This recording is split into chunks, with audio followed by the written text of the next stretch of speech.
Good evening बच्चों। आज class में हम पढ़ेंगे विद्युत क्षेत्र। जैसा कि पिछले क्लास में सबसे फर्स्ट क्लास में पहले क्लास में हमने बात किया था आवेश के बारे में कि आवेश किस तरीके से विद्युत क्षेत्र या फिर चुंबकीय क्षेत्र उत्पन्न करता है। तो उसमें बताया था हमने कि अगर कोई आवेश स्थिर है, अस्थायी है, तो वह विद्युत क्षेत्र उत्पन्न करता है, और अगर कोई आवेश गतिशील है तो वह विद्युत क्षेत्र तो उत्पन्न करेगा ही करेगा, लेकिन उसके साथ साथ वह चुंबकीय क्षेत्र भी उत्पन्न करता है। इस चीज़ के बारे में हमने पहले क्लास में बात किया था और आज हम पढ़ेंगे। चूंकि उस क्लास में मैंने बताया था ये भी कि हमें इसमें स्थिर वैद्युतिकी के बारे में पढ़ना है। स्थिर वैद्युतिकी का सेंस है कि एक अस्थायी आवेश को लेकर चलेंगे जो कि स्थिर हो, रुका हुआ हो, तो उस अस्थायी आवेश के कारण तो उत्पन्न होता है विद्युत क्षेत्र। ये पहले ही बताए थे, आज उसी चीज को पढ़ना है। तो सबसे पहले इसको समझेंगे कि विद्युत क्षेत्र होता क्या है। देखिए, अगर विद्युत क्षेत्र उत्पन्न करना है तो सबसे पहली बात कि हमें कोई ना कोई आवेश लेना पड़ेगा। तो हम मान लेते हैं कि ये कोई प्लस चार्ज है, प्लस आवेश है, ठीक है। ये कोई आवेश है, बिंदुवत आवेश है। चूंकि बिंदुवत बना नहीं सकते हैं, छोटा सा हो जाएगा, तो इसलिए हम इसको एक बड़ा सा इमेज मान के चलना है, बड़ा सा आवेश टाइप का। तो देखिए, अगर ये आवेश है तो जाहिर सी बात है इसके चारों तरफ एक ऐसा क्षेत्र होगा, एक ऐसा एरिया होगा जिसमें किसी अन्य आवेश को लेके जाएंगे। मान लीजिए कोई और आवेश ले लेते हैं, प्लस ये दूसरा कोई आवेश है, ठीक है। इस आवेश को मान लीजिए कि यहाँ तक लेके आएंगे जब, तो यहाँ तक लाने में तो कोई दिक्कत नहीं होगी, लेकिन जब इसके अंदर यहाँ पे इस आवेश को किसी क्षण लेके आया जाएगा तो जाहिर सी बात है इसके पहले आप कूलाम बल पढ़ चुके हैं। उसमें ये बताया जाता है कि किस तरीके से दो आवेशों के बीच में बल लगता है। तो यहाँ पे देखिए कि ये प्लस चार्ज है, ये भी प्लस चार्ज है, तो दोनों के बीच में यहां पर लगेगा प्रतिकर्षण बल। प्रतिकर्षण बल। ठीक इसके विपरीत मान लीजिए कि कोई ऋण आवेश लेते हैं, तो इसको यहां तक तो लाने में कोई दिक्कत नहीं होगी, लेकिन जो ही इसको इसके अंदर लेके आएंगे तो जाहिर सी बात है यह इस पर एक प्रकार का बल अप्लाई करेगा। चूंकि ये पॉजिटिव है, ये निगेटिव है, इसलिए यहाँ पे लगेगा इस पर अट्रैक्शन फोर्स, यानी कि आकर्षण बल। आकर्षण बल। अगर मान लीजिए कि इस आवेश को यहाँ पे लेके आ जाए, यहाँ पर इस स्थिति से यहाँ पे लेके आ जाए, तो चूंकि इसका क्षेत्र यहीं तक है, यहीं तक सीमित है, तो इसलिए यह इस पर बल नहीं अप्लाई कर सकता है, बल नहीं लगा सकता है। यानी कि कहीं ना कहीं इस चीज से हम कह सकते हैं कि किसी भी आवेश के चारों तरफ का वह क्षेत्र जिसमें किसी अन्य आवेश को लाने पर वह विद्युत बल का अनुभव करता है, यानी कि इस आवेश पर कुछ न कुछ विद्युत बल लगता है। यानी किसी आवेश के चारों तरफ का वह क्षेत्र जिसमें किसी अन्य आवेश को लेके आने पर वह आवेश विद्युत बल का अनुभव करता है, वह कहलाता है विद्युत क्षेत्र, ठीक है। और वह विद्युत बल दोनों तरीके का हो सकता है, या तो आकर्षण भी हो सकता है, वो प्रतिकर्षण भी हो सकता है। वो डिपेंड करता है कि हमने चार्ज कैसा लिया हुआ है, आवेश कैसा लिया हुआ है। तो किसी आवेश के चारों तरफ का वह क्षेत्र जिसके अंतर्गत किसी अन्य आवेश को लाने पर वह विद्युत बल का अनुभव करता है, वह विद्युत क्षेत्र कहलाता है। जैसे इस एग्जाम्पल को आप आसानी से एक चुंबक के द्वारा समझ सकते हैं। मान लीजिए कि आप बचपन में ये जरूर खेले होंगे, चुंबक एक ले लेते थे, ठीक है, और इस चुंबक के पास कोई अन्य चुंबक जब हम लेके आते थे तो या तो यह आकर्षित करता था या फिर यह एक दूसरे को प्रतिकर्षित करता था, ठीक है। तो जब इन दोनों चुंबक को पास में लेके आया जाता था तो या तो ये आकर्षित करता था या प्रतिकर्षित करता था, लेकिन इनके बीच की जब दूरी बढ़ा दी जाती थी तो मान लीजिए इस आवेश को, ये वाला जो चुंबक है, ये चुंबक है, इसको हम अस्थायी मान ले रहे हैं, इसको हम इसी स्थान पर रख दे रहे हैं, और इस वाले चुंबक को हम इसके पास लेके आएंगे। तो कहीं ना कहीं हम देखते हैं कि जब इसके पास हम लेके आते हैं तो मान लीजिए कि आकर्षित ही कर रहा हो तो यह इसको खींचता है, लेकिन जो ही इसके यहाँ पर दूरी बढ़ाते जाते हैं, इधर लेके आते जाते हैं, तो इसका प्रभाव इस पर कम होता जाता है। और एक स्थिति ऐसी आती है कि धीरे धीरे जब हम दूर करते जाते हैं इसको, तो इस पर कोई बल लगता हुआ प्रतीत ही नहीं होता है, महसूस ही नहीं होता है।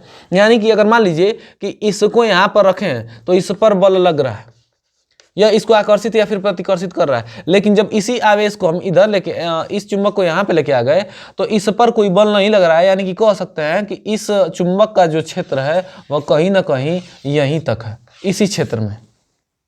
यानी कि अगर यह इस पर बल लगाना चाहे तो इस चुंबक का इस क्षेत्र में होना जरूरी है, चाहे वो आकर्षित करे चाहे उसको प्रतिकर्षित करे। लेकिन जब इससे दूरी पर लेके आ जाते हैं तो एक ऐसी स्थिति आती है कि आगे बढ़ाते हैं तो ऐसा लगता है कि आकर्षित कर रहा है, लेकिन जब पीछे लेके आ जाते हैं तो ऐसा लगता है कि कोई बल ही नहीं लग रहा है। यानी कहीं ना कहीं इस चुंबक का क्षेत्र यहीं तक सीमित है।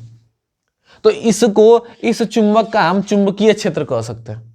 यानी कि अगर चुंबक के लिए डिफाइन करें तो देखिए, चुंबक के चारों तरफ का ऐसा क्षेत्र है जिसमें किसी अन्य चुंबक को लेके आएंगे तो वह उस पर क्या करेगा, ये दोनों तरीके के, चाहे आकर्षण हो चाहे प्रतिकर्षण हो, इस प्रकार का बल लगाएगा। ठीक उसी तरीके से आवेश होता है।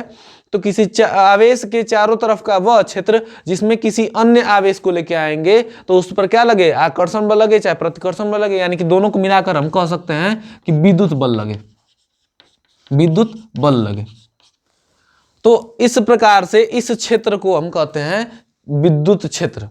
ठीक है, अब इसके बाद हम बढ़ते हैं आगे विद्युत बल रेखाओं पर। विद्युत बल रेखाएं, चूंकि इस चुंबक के ही केस में अगर आप पिछले क्लासेस में 10th में पढ़े होंगे, 10th में पढ़े होंगे, तो उसमें बताया जाता है कि चुंबक से इस तरीके की कुछ बल रेखाएं ऐसे निकलती हैं, इस तरीके से। ठीक है, ऐसे। अब इसमें इन रेखाओं को कहा जाता है चुंबकीय बल रेखाएं, चुंबकीय बल रेखाएं। ठीक इसी तरीके से विद्युत बल रेखाएं भी होती हैं। अब देखिए, फैराडे नाम के वैज्ञानिक ने, उन्होंने बताया था कि चुंबकीय बल रेखाओं का सुझाव दिया था। उन्होंने ये कहा कि अगर हमें चुंबकीय क्षेत्र, इस विद्युत क्षेत्र को हमें दर्शाना है, दिखाना है, तो उसके लिए कुछ रेखाएं हमें चाहिए, और उन रेखाओं को उन्होंने नाम दिया विद्युत बल रेखाएं। इन रेखाओं की प्रॉपर्टी क्या होती है, अगर इनकी डिफिनीशन की बात करें तो देखिए, उन्होंने बताया था कि ये विद्युत बल रेखाएं ऐसी काल्पनिक रेखाएं होती हैं। काल्पनिक का सेंस है उसको माने हैं, वो एग्जैक्टली होती नहीं है, वास्तविक रूप से होती नहीं है। विद्युत बल रेखाएं ऐसी रेखाएं होती हैं जो निष्कोण वक्र होती हैं। निष्कोण वक्र, निष्कोण वक्र का सेंस है स्मूथ कर्व। ठीक है, यानी कि ऐसी बल रेखाएं जो काल्पनिक हो तथा निष्कोण वक्र हो, तथा यह बल रेखाएं यह दिखाती हैं कि उस पर कोई जो धनावेश है वह किस प्रकार से स्वतंत्र रूप से गति कर रहा है। यानी कि ऐसी काल्पनिक निष्कोण वक्र रेखाएं जो यह दर्शाती हैं कि उस पर कोई स्वतंत्र धनावेश किस प्रकार से गति कर रहा है, वह बल रेखाएं कहलाती हैं विद्युत बल रेखाएं। ठीक है, तो इन बल रेखाओं को काल्पनिक रूप से माना गया है कि किसी आवेश में से ये रेखाएं क्या होती हैं, निकलती हैं। अगर इन रेखाओं को हम देखें ध्यान से तो देखिए, यह जो रेखाएं होती हैं यह धनावेश से उत्पन्न होती हैं। यानी कि यह बेसिकली कह सकते हैं कि यह धनावेश से निकलती हैं। ठीक है, जैसे मान लीजिए कि अगर हम कोई धनावेश ले लेते हैं ऐसे, तो इन बल रेखाओं को हम इस प्रकार से ऐसे हम शो कर सकते हैं। यानी कि यहां पर अगर हम देखें तो इस धनावेश से ये जो बल रेखाएं हैं यह निकलती हुई लग रही है, निकलती हुई प्रतीत हो रही हैं। ठीक इसके विपरीत जो ऋणावेश होता है, ऋणावेश यानी कि जो नेगेटिव चार्ज होता है, उसमें ये रेखाएं क्या करती हैं, प्रवेश करती हैं। यानी कि अगर इसको हम बनाएं तो इसको हम इस तरीके से कह सकते हैं।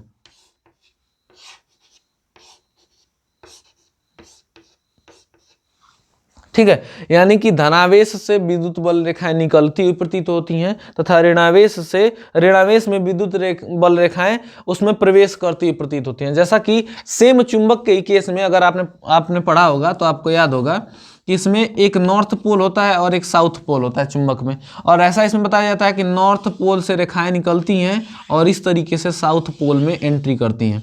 यानी कि इनकी जो दिशा होती है वह नॉर्थ पोल से साउथ पोल की तरफ होती है, इस प्रकार से। यानी कि ऐसे जाती हैं और इसमें प्रवेश करती हैं।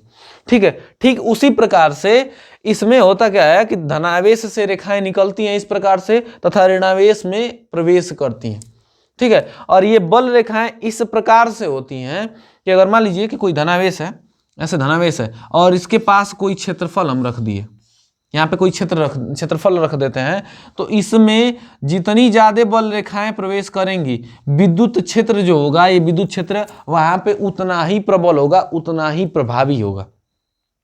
ठीक है, यानी कि किसी आवेश को अगर मान लीजिए कि हम इसके पास लेके आए, यहाँ पर रखें इस किसी आवेश को, तो जाहिर सी बात है या इसको ज़्यादा बल लगा के खींचेगा, यानी कि ये पॉजिटिव है या नेगेटिव है तो ज़्यादा बल लगा खींचेगा। अगर इसी को हम दूर कर दें तो दूर करेंगे तो ये कम बल लगा के इसको खींचेगा। यानी कि अगर कोई हम यहाँ पे क्षेत्रफल रख दें, कोई एक कागज टाइप की कोई वस्तु रख दें, तो उस क्षेत्रफल से, उस कागज से बहुत ज़्यादा मात्रा में बल रेखाएं होकर गुजरेंगी। तो यहाँ पे अगर किसी क्षेत्रफल से, देखिए किसी क्षेत्रफल से विद्युत बल रेखाएं ज़्यादा गुजर रही हैं, तो इसका मतलब है कि वहाँ पे जो विद्युत क्षेत्र है वह ज़्यादा तीव्र है, ज़्यादा मजबूत है। लेकिन अगर किसी क्षेत्रफल से विद्युत बल रेखाएं कम निकल रही हैं, कम आर पार हो रही हैं, तो इसका मतलब है कि वहाँ पर विद्युत क्षेत्र की तीव्रता, यानी कि कह सकते हैं विद्युत क्षेत्र वहाँ पे कमज़ोर है और बहुत कम है।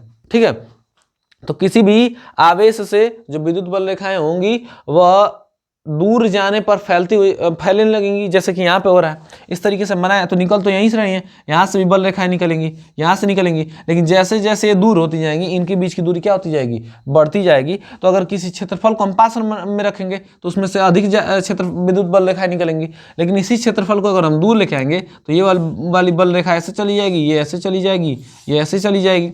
इधर वाली मान लीजिए कि अभी यहाँ से निकल रही है तो ये ऐसे चली जाएगी, और इसी क्षेत्रफल को मान लीजिए कि यहाँ पे उठा के रखें तो यहाँ से हम देख सकते हैं कि यहाँ से तो ये चारों निकल रही हैं, लेकिन यहाँ पर बेसिकली हमें लगभग में तीन निकलती हुई दिखाई दे रही हैं। तो यहाँ पे हम कह सकते हैं कि जो विद्युत क्षेत्र है वह यहाँ पर प्रबल है, विद्युत क्षेत्र यहाँ पे क्या है, प्रबल है। और यहाँ पे इस वाले केस में हम कह सकते हैं कि यहाँ पर विद्युत क्षेत्र दुर्बल है, विद्युत क्षेत्र यहाँ पे होगा दुर्बल। यानी कि आवेश के पास में विद्युत क्षेत्र प्रबल होता है, बहुत ज़्यादा मजबूत होता है, और आवेश से दूरी बढ़ने पर विद्युत विद्युत क्षेत्र होता है वह दुर्बल होता जाता है। और एक चीज़ और देखिए, जितना ज़्यादा विद्युत आवेश का मान होगा उतना ही बल रेखाएं उसमें से ज़्यादा निकलेंगी। ठीक है, और जितना ही आवेश कम होगा उतना ही उसमें से विद्युत बल रेखाएं कम निकलेंगी। ठीक है, और एक चीज़ का और इसमें ध्यान दीजिए, जैसा कि चुंबक में आप पढ़े होंगे कि यहाँ से रेखाएं तो निकलती हैं, निकल तो इतनी ही दूरी में से रही हैं और ऐसे फैल करके जा रही हैं, तो ये रेखाएं इस तरीके से निकलती हैं कि ये कभी भी दो रेखाएं एक दूसरे को कभी काटती नहीं है। ये इनमें से कोई भी दो रेखा एक दूसरे को काटेंगी नहीं। ठीक उसी प्रकार से इन आवेशों से जो निकलने वाली विद्युत बल रेखाएं होती हैं, यानी कि इलेक्ट्रिक फोर्स लाइन या फिर इलेक्ट्रिक फील्ड लाइन कह सकते हैं। इलेक्ट्रिक जो फील्ड लाइन होती हैं वह कभी भी दो रेखाएं एक दूसरे को काटती नहीं है, क्योंकि जैसा कि हमने डिफिनीशन में देखा है कि जो विद्युत बल रेखाएं होती हैं वह किसको शो करती हैं, वह शो करती हैं किसी धनावेश के गति को, कि कोई धनावेश किस प्रकार से गति करता है। जैसे देखिए, मान लीजिए कि ये कोई यहाँ पे हम बना रहे हैं प्लस चार्ज को और यहाँ पे बना रहे हैं माइनस चार्ज को, तो इसमें से विद्युत बल रेखाएं निकलेंगी और इसमें प्रवेश करेंगी। ऐसे इनकी दिशा इस प्रकार से होगी, ये ऐसे। देखिए यहाँ पे हमें ध्यान रखना है कि एक दूसरे को कट ना करें, काटे ना। तो देखिए ये एक दूसरे को कट नहीं कर रही हैं और बाकी सब यहाँ से भी निकलेंगी ऐसे। ये बाहर के साइड इनकी दिशा होगी और इसका होगा, इनमें से भी विद्युत बल रेखाएं जो होंगी वह इनमें प्रवेश करती हुई लगेंगी, तो ये होंगी अंदर के साइड। तो इनमें जो ये दो विद्युत बल रेखाएं हैं यह कभी भी एक दूसरे को काटेंगी नहीं, कभी नहीं काटेंगी, क्योंकि देखिए विद्युत बल रेखा जो होती है, ये बल रेखा यह धनावेश के गति को दिखाती है, गति को दिखाती है। यानी धनावेश किस प्रकार से ऐसे इस पर गति कर सकता है, एक स्वतंत्र धनावेश छोड़ा जाए तो कैसे इस प्रकार से इस पर गति कर सकता है। तो इमेजिन कीजिए कि अगर दो बल रेखाएं काट रही हो, जैसे एक बल रेखा ऐसे गई, एक बल रेखा ऐसे गई, तो इस पर, इसमें ये कहा जा रहा है कि इस पर धनावेश इस तरीके से गया है और इस पर धनावेश इस तरीके से गया है, जो कि एक ही साथ दोनों पॉसिबल नहीं है। धनावेश किसी एक मार्ग पर गति कर सकता है। और इसको एक चीज़ से और कह सकते हैं कि मान लीजिए कि जो विद्युत बल रेखा ऐसे गई है, इस पर कोई स्पर्श रेखा खींची जाए, ठीक इस तरीके से ये स्पर्श रेखा, तो यह जो स्पर्श रेखा है यह शो करती है उस विद्युत क्षेत्र की दिशा को, यानी कि यह विद्युत क्षेत्र की डायरेक्शन को शो करती है। तो अगर देखिए ये वाली जो रेखा गई है इस पर हम कोई स्पर्श रेखा खींचें तो दिशा ये ऐसे बता रहा है, और ये वाली जो रेखा गई है हम इस पर स्पर्श रेखा खींचें तो यह नीचे आ रही है, क्योंकि यह दिशा यहाँ पे इधर दिखा रही है, तो एक दिशा उधर दिखा रही है, एक दिशा ऐसे दिखा रही है, जो कि दोनों एक साथ पॉसिबल नहीं है, क्योंकि किसी भी आवेश के लिए, कोई भी आवेश हो उसके लिए कोई एक ही विद्युत क्षेत्र की दिशा हो सकती है। ठीक है, तो यहाँ पे एक आवेश के लिए दो विद्युत क्षेत्र की दिशाएं पॉसिबल नहीं है, इसीलिए ये दो रेखाएं कभी भी एक दूसरे को काटेंगी नहीं। ठीक है, तो पहला पॉइंट ये हो गया कि धनावेश से ये रेखाएं उत्पन्न होती हैं, ऋणावेश में प्रवेश करती हैं। तीसरा पॉइंट ये कि ये रेखाएं क्या होती हैं, अगर धनावेश निकलेंगी तो इसके जितने ही हम पास रहेंगे उतना ही हम ज़्यादा धनावेश मतलब ज़्यादा विद्युत बल रेखाएं प्राप्त कर सकते हैं, और ज़्यादा विद्युत बल रेखाएं प्राप्त करने का क्या मतलब है कि वहाँ पर विद्युत क्षेत्र कैसा होगा, प्रबल होगा। अब देखिए इस ऋणावेश वाले केस में चेक करें तो यहाँ पे भी अगर इसके पास में हम आए तो ज़्यादातर इसमें क्या हो रही हैं, विद्युत बल रेखाएं प्रवेश कर रही हैं, तो ज्यादातर विद्युत बल रेखाएं प्राप्त हो रही हैं, यानी कि यहाँ पर भी विद्युत क्षेत्र की तीव्रता क्या है, ज्यादा है। लेकिन अगर इस जगह पर हम बात करें तो इस जगह पर रेखाएं क्या होती जा रही हैं, दूर होती जा रही हैं, फैलती जा रही हैं, तो यहाँ पे हमें विद्युत बल रेखाएं कम प्राप्त होंगी, इसलिए यहाँ पर जो होगी विद्युत क्षेत्र की तीव्रता कम होगी। ठीक है, ये हो गया अगला पॉइंट। अब उसके बाद अगर हम बात करें तो कोई भी आवेश है, मान लीजिए कि कोई भी आवेश है Q, अगर पांचवें पॉइंट की बात करें तो कोई आवेश अगर Q है तो उससे जो टोटल विद्युत बल रेखाएं निकलती हैं, टोटल यानी कुल मिला जुला करके विद्युत बल रेखाएं निकलती हैं, उनकी संख्या होती है Q बटा में एप्सिलॉन नॉट के बराबर। ठीक है, उसमें से टोटल इतनी विद्युत बल रेखाएं निकलती हैं। मान लीजिए कि कोई आवेश है, कोई 2Q आवेश है, उससे अगर 16 विद्युत बल रेखाएं निकल रही हैं, 16, तो कोई Q आवेश अगर लेंगे तो यानी कि इसका मतलब है इससे कितनी विद्युत बल रेखाएं निकलेंगी, केवल 8, क्योंकि दुगना आवेश था तो 16 निकल रही थी, Q आवेश है तो उससे 8 निकलेंगी। उसी तरीके से अगर 3Q आवेश होगा तो अगर माने हैं कि इतना होगा तो इसके अनुसार Q के लिए 8 है, तब इसका मतलब इसके लिए विद्युत बल रेखाओं की संख्या कितनी हो जाएगी, 24 हो जाएगी। ठीक है, ये अब इसके बाद हम पढ़ेंगे अगला टॉपिक इसमें कि अगर हम मान लीजिए कि इसी आवेश से इतनी दूरी पर है तब यह कितना यहाँ पर इसकी मतलब इसकी तीव्रता यहाँ पे कितनी होगी, इंटेंसिटी कितनी होगी, अगर दूर जाते हैं तो उसकी इंटेंसिटी कितनी होगी। ठीक है, तो इसको देखते हैं।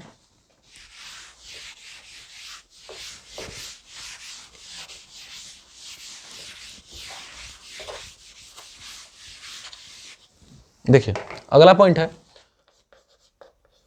विद्युत क्षेत्र की तीव्रता, इंटेंसिटी ऑफ इलेक्ट्रिक फील्ड। ठीक, देखिए मान लीजिए सबसे पहले हम कोई आवेश ले लेते हैं, जैसा कि यहाँ पे हम एक पॉजिटिव चार्ज ले रहे हैं। ठीक है, यहाँ पे इसको मान ले रहे हैं Q, और इससे कुछ दूरी पर, चूंकि यहाँ पे सबसे पहले देखिए अगर विद्युत क्षेत्र के कॉन्सेप्ट से समझे तो ये कोई अगर Q आवेश है तो इसके चारों तरफ क्या होगा, एक क्षेत्र होगा, जिसमें किसी अन्य आवेश को लेके जाएंगे तो उस पर क्या होगा, विद्युत बल लगेगा, उसी क्या कहते हैं, विद्युत क्षेत्र कहते हैं। तो यहाँ पे जो हम आवेश लेते हैं उसको बेसिकली दिखाया जाता है प्लस Q0 से, इससे दिखाया जाता है, और इस प्लस Q0 को बोला जाता है धन परीक्षण आवेश, धन परीक्षण आवेश। ठीक है, धन परीक्षण आवेश बोला जाता है इसको। तो देखिए इसको धन परीक्षण आवेश का मान अगर हम ध्यान रखें, इसका धन परीक्षण आवेश नाम क्यों रखा गया, क्योंकि देखिए इसका प्रयोग किया जाता है परीक्षण के लिए, चेक करने के लिए कि इसका विद्युत क्षेत्र कहाँ तक है, इसीलिए इसका नाम क्या पड़ा, परीक्षण आवेश। और ये बेसिकली हम ऐसा मान के चलते हैं, ऐसा लेके चलते हैं कि इसके आवेश का जो मान होगा, इसका आवेश वह क्या होना चाहिए, बहुत कम होना चाहिए। बहुत कम इसलिए होना चाहिए कि जो इसका विद्युत क्षेत्र है वह इसके विद्युत क्षेत्र को डिस्टर्ब ना करे, इसलिए एक छोटा सा आवेश मान के चला जाता है। तो देखिए जब हम इसको यहाँ पर लेके आएंगे, इस वाली जगह पर, यहाँ पर, तो जाहिर सी बात है दूरी ज़्यादा है, तो इस पर बल थोड़ा मोड़ा कम लगेगा। लेकिन जैसे इसके पास लेके आते जाएंगे, मान लीजिए कि यहाँ पे लेके आ गए, तो बल क्या होने लगा, ज़्यादा होने लगा। तो विद्युत क्षेत्र की तीव्रता यानी कि इंटेंसिटी की अगर हम बात करें तो देखिए विद्युत क्षेत्र की तीव्रता का मतलब क्या होता है कि किसी विद्युत क्षेत्र में, माने आवेश के चारों तरफ विद्युत क्षेत्र में किसी अन्य आवेश पर जो लगने वाला बल होता है, उस बल का और उस आवेश का अनुपात विद्युत क्षेत्र की तीव्रता को शो करता है। यानी कि इस आवेश पर कितना बल लग रहा है वही किसको शो करेगा, विद्युत क्षेत्र की तीव्रता को। और तीव्रता का यहाँ पे कुल मिला जुला के मतलब समझ सकते हैं कि यहाँ मजबूती से है कि यहाँ पे विद्युत क्षेत्र कितना ज्यादा मजबूत है। तो अगर देखिए इस पर बल का अनुभव किया जा रहा है, जैसे मान लीजिए कि कोई राजा है, किसी राजा के शासनकाल में बहुत और अलग अलग सुविधाएं होती हैं।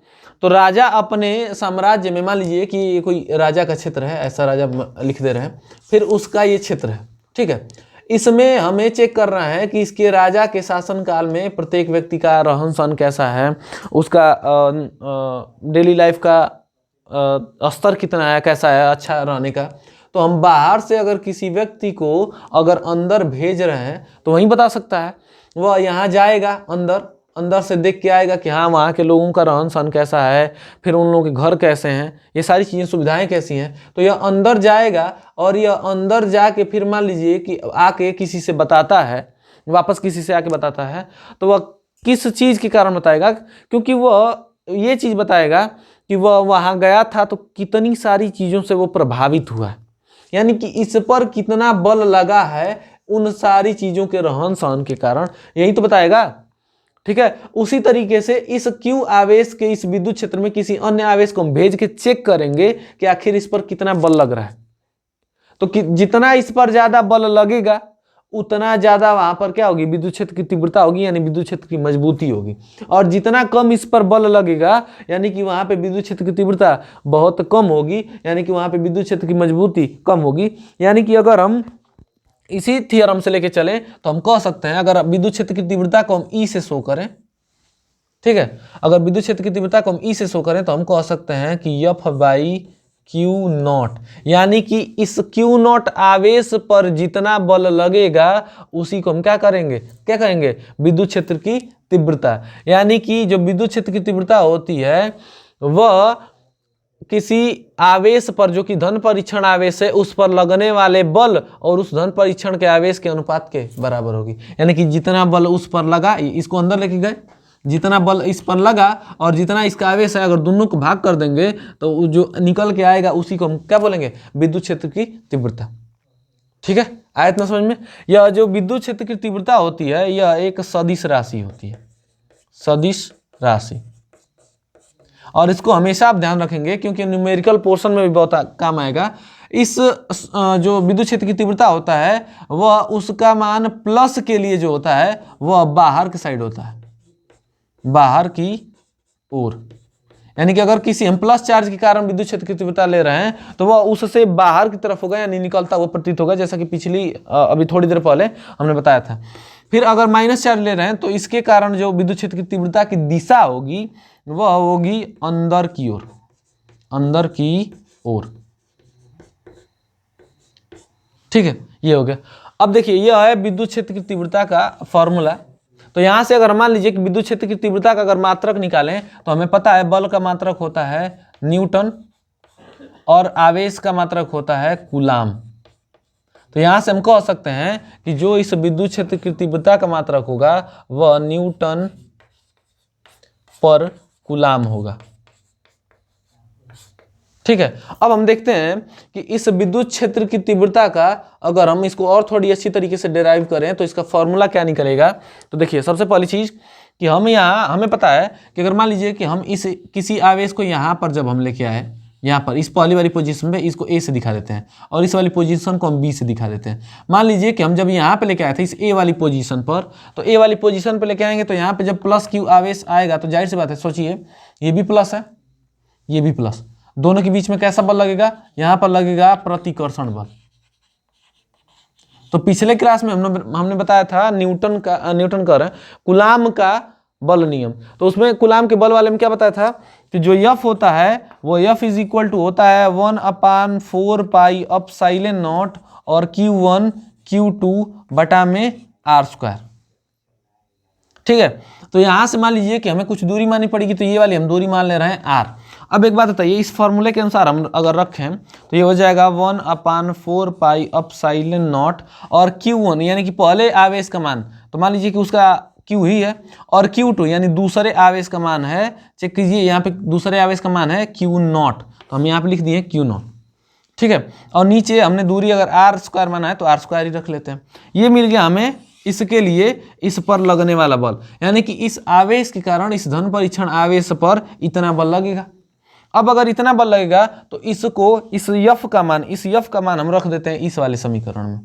तो अगर इस वाले समीकरण में रखेंगे तो देखिए निकल के क्या आएगा, E is equal to F का मान टोटल इतना है तो हम रखेंगे 1/4 पाई एप्सिलॉन नॉट और Q इंटू Q0 अपान में r² और बटे में Q0।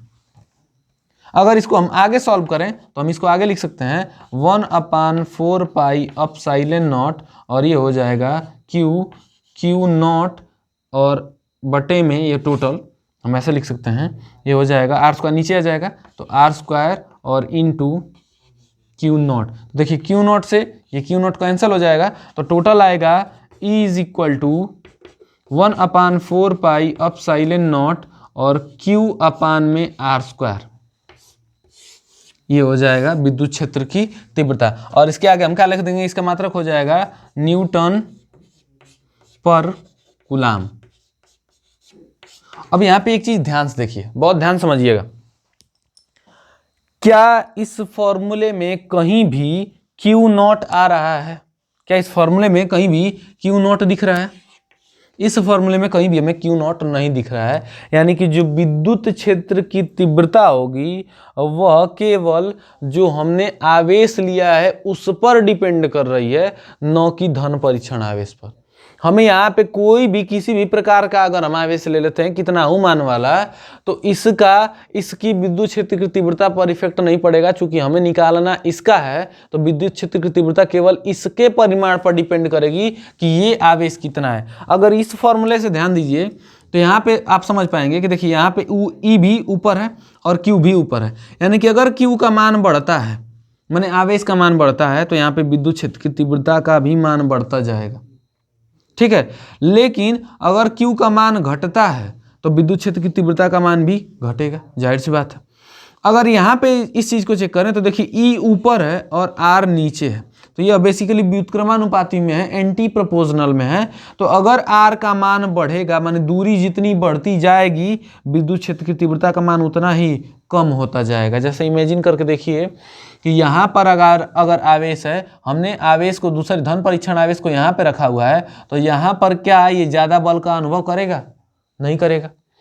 लेकिन इसी आवेश को अगर हम यहाँ पर लेके आ जाते हैं, जो कि कंडीशन ये स्थिति बी वाली है, इस पर आवेश को हम लेके आ जाएंगे तो इसके एकदम पास आ जाएगा। जब पास आ जाएगा तो यह इस पर ज्यादा बल अप्लाई करने लगेगा, बल ज्यादा लगाएगा तो जाहिर सी बात है विद्युत क्षेत्र की तीव्रता यानी कि मजबूती वहां पर ज्यादा होगी। ठीक है, तो ये हो गया विद्युत क्षेत्र की तीव्रता के लिए व्यंजक, और ये बेसिकली कैसा होता है, सदिश राशि। और इस चीज को हमेशा ध्यान रखेंगे क्योंकि न्यूमेरिकल पोर्शन में ये बहुत ज्यादा काम आएगा। प्लस के लिए बाहर की ओर, माइनस के लिए अंदर की ओर। ठीक है, तो इस पे हम एक न्यूमेरिकल कर लेते हैं जिससे हमारा पूरा का पूरा कॉन्सेप्ट क्लियर हो जाए। तो यहाँ पे देख लेते हैं, देखिए यहाँ पर हम एक आवेश ले लेते हैं, इसको ले लेते हैं, मान लीजिए प्लस चार्ज है और प्लस ये 5 कूलाम का है, और इससे निकालना है हमें 4 मीटर की दूरी पर इस बिंदु को ही है P, इस पर विद्युत क्षेत्र की तीव्रता और दिशा। ठीक है, तो सबसे पहली चीज कि अगर हम दिशा की बात करें, विद्युत क्षेत्र की दिशा की बात करें, तो इसकी जो दिशा होगी, हमने बताया था कि प्लस के लिए बाहर की ओर, यानी कि इसकी जो दिशा होगी वह कहीं ना कहीं इस साइड होगी। ठीक है, बाहर की तरफ। वहीं अगर माइनस होता तो अंदर की तरफ हम चिन्ह बनाते। ठीक है, तो जो दिशा होगी वह कैसी होगी, बाहर की ओर। यानी कि इसको और थोड़ी अच्छी तरीके से कहें तो मान लीजिए इस आवेश को हम मान लेते हैं कि बिंदु O पर स्थित है, तो जो इसकी दिशा होगी वह OP के साइड होगी। OP की साइड यानी ऐसे, O से P की तरफ। ठीक है, अब निकालते हैं हम इसका परिमाण कितना होगा, यानी कि कितना विद्युत क्षेत्र की तीव्रता होगी इस बिंदु पर जो कि इस 5 कूलाम के आवेश से 4 मीटर दूर है। तो देखिए हमारे पास फॉर्मूला है E is equal to 1/4 pi epsilon not Q बटा में R²। तो ये फॉर्मूला अगर हम अप्लाई करें तो देखिए ये E इज इक्वल टू हो जाएगा 1/4 पाई एप्सिलॉन नॉट और Q अपान में R²। तो इसका मान हो जाएगा 9 × 10⁻9 और गुणे Q का मान यानी आवेश का मान है 5 और बटे में 4 का यहाँ हो जाएगा। देखिए R का मान अगर हम 4 रखते हैं यहाँ पे तो 4 का मतलब हो जाएगा कि 4 का स्क्वायर यानी कि 4 चौको 16। चूंकि यहाँ स्क्वायर करने के लिए दिया है तो हम 4 का स्क्वायर करेंगे तो हो जाएगा 16। अब इसको और सॉल्व करें आगे तो ये हो जाएगा 9×5 = 45 × 10⁻9 और बटे में 16।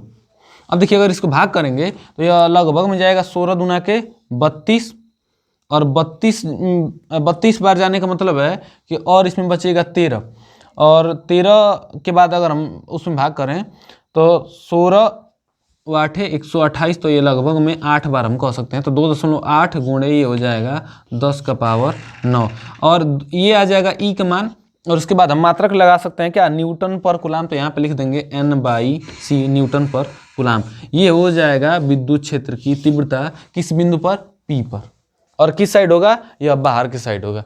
तो इसके बाद अब अगले क्लास में हम पढ़ेंगे कि किस तरीके से दो आवेशों के कारण विद्युत क्षेत्र की तीव्रता किसी बिंदु पर किस प्रकार से हो सकती है, परिणामी उनका क्या होगा, उनकी दिशा क्या होगी, दोनों को कंपैरेटिवली हम देखेंगे। और ये सारे पॉइंट्स आपके एग्जाम के लिए बहुत ज़्यादा रेलिवेंट हैं, तो इनको ध्यान से आप रिवाइज कर लीजिएगा और इस चीज़ को ज़्यादा ध्यान दीजिएगा कि किस साइड होगा, क्योंकि सदिश में दिशा का बहुत बड़ा महत्व होता है। तो यहाँ पे हमने बताया है कि ई कैसा राशि है, ये एक सदिश राशि है। विद्युत क्षेत्र की तीव्रता एक सदिश राशि है। तो यह प्लस के लिए बाहर की साइड, माइनस के लिए अंदर की साइड। तो यहाँ पे हमने दिखाया है प्लस है तो बाहर की साइड हमने दिखा दिया है, माइनस होता तो अंदर की साइड दिखाते। ठीक है, तो अगले क्लास में हम इस पर बेस्ड कई और न्यूमेरिकल्स करेंगे जिससे आपका पूरा का पूरा कॉन्सेप्ट क्लियर हो जाएगा। ठीक है, धन्यवाद।